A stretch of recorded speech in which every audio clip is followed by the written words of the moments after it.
The Vancouver Canucks have added Evander Kane to their roster, taking him from the Edmonton Oilers for a fourth round pick. And honestly, I don't get this at all from a Vancouver standpoint. First and foremost, you bail out the Oilers from what is looking like a difficult salary cap situation.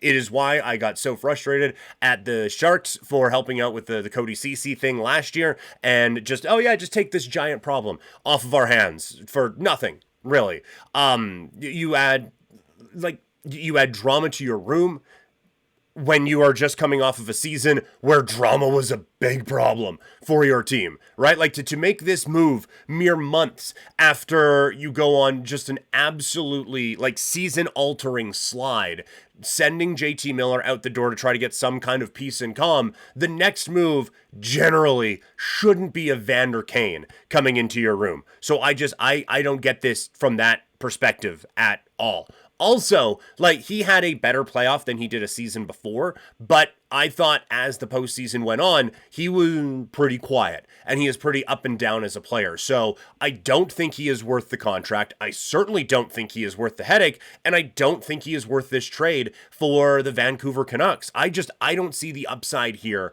at all. What is the best case scenario? This isn't replacing Brock Boeser. They have a ton of just middle six guys who aren't super difference makers on this team anyway. I just don't see what you are doing here. We were talking about it at various different parts over the last couple of days. I thought Edmonton was going to have to attach a pick to get out from Evander Kane. And the fact that they don't and get a fourth round pick back for him is beyond comprehension to me for Vancouver to do this. So I think it is just L's across the board for the Vancouver Canucks. The one thing this does kind of signify, though, for Vancouver is they're going to try to be competitive. They're going to try to pivot from Brock Boeser, and they're going to try to be a winning hockey team. I was wondering if there would just be a full reset after everything that happened with JT Miller. It didn't really go well with Elias Pettersson, and so now, okay, it's, you know what? Had a bit of a run. I mean, not as good as we probably should have given the high-end talent that we had, but it's time to just move forward and try to figure something else out. Instead, now it looks like they are going to pivot and try to make this an actual competitive hockey team. They have about $7 million in salary cap space right now. That they do need a number two center. They need that to be a player who can score as well. That would be a very good thing because they just don't have a lot of, I was going to say secondary scoring. They don't really have a whole lot of primary scoring if Pettersson isn't going. DeBrusk is good, but they need goals. And I mean, the main question out there, all these different things, we can say all we want, but the main question is what's the status of Thatcher Demko? If he is going to be healthy, then this team can be competitive. If he is not, then this is a middle of the road, back end of the lottery type of a hockey team. So they have a lot of questions that need to be answered in Vancouver, and this trade does not answer any of them. In fact, it brings up quite a few more. We're going to get to the Oilers' standpoint of this in just a second, but if you could help spread the word of Couch Potato Diary, that would be great. Make sure you hit that share button, share this video with your friends, and 3 people who you don't like. Just throw them off a little bit. On the Oilers side of things, this helps them out, I think, quite a bit. They needed salary cap space. They get salary cap space. They're not eating a lick of this contract and get a fourth round pick for it, which it's just the fuck, but right now they have $17 million in salary cap space. They have a lot, basically anyone who you would consider a depth forward on this team is a free agent. So they have an entire forward depth group to fill out. But the big one is obviously Evan Bouchard and what you do with him now as an RFA. You probably need to fix the goaltending issues as well. But the Bouchard part is the biggest one. And this is what this deal helps out the most, is their ability to now bring in an Evan Bouchard or I guess keep him along for the ride here out in Edmonton. And I think this helps them out so much in being able to do that now. With $17 million in cap space, you have to think he's taking 10, probably.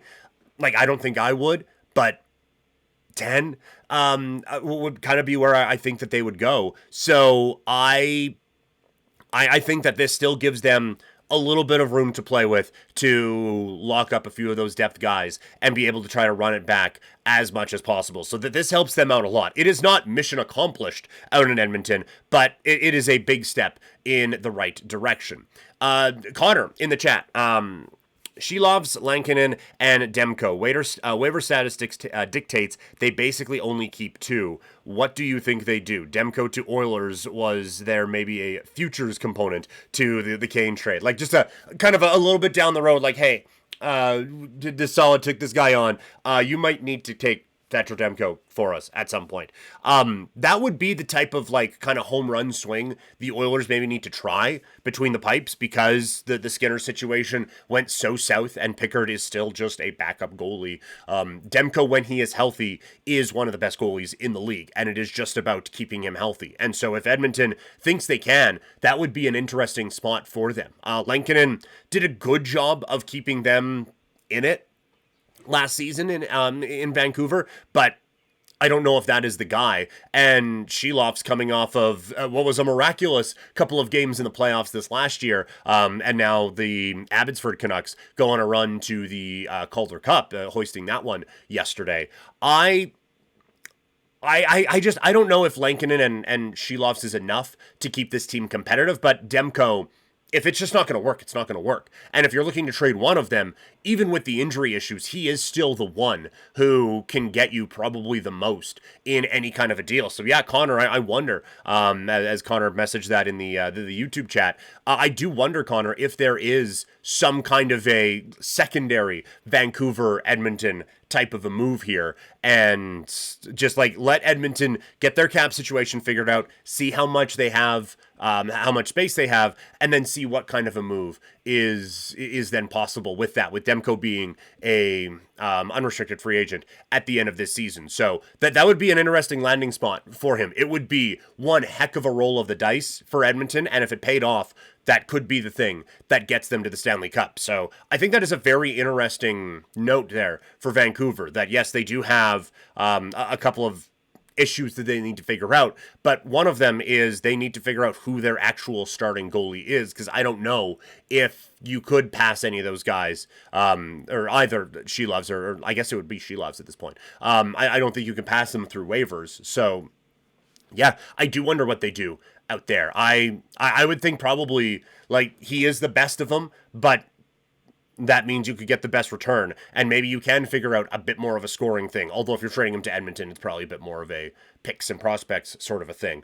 But no, I think that is an interesting point there, Connor. Absolutely. So it's a fun time of year to be a hockey fan, right? Like we're talking trades. We're getting ready for the draft on Friday. Going to do a draft preview coming up tomorrow. So we got a lot to talk about, and a lot of balls up in the air. I have the old X notifications on right now, and I have my phone in front of me. But if anyone sees anything, let me know, because we want to react to this stuff as quickly as possible. We are streaming this live here today on youtube.com/@CouchPotatoDiary, twitch.tv/PrimetimePK, and kick.com/PrimetimePK. But if you missed any of it, or you just want it on the go with you, we got new episodes of Couch Potato Diary dropping at least 5 times a week over on Spotify, as well as on Apple Podcasts. So bring us with you wherever you go.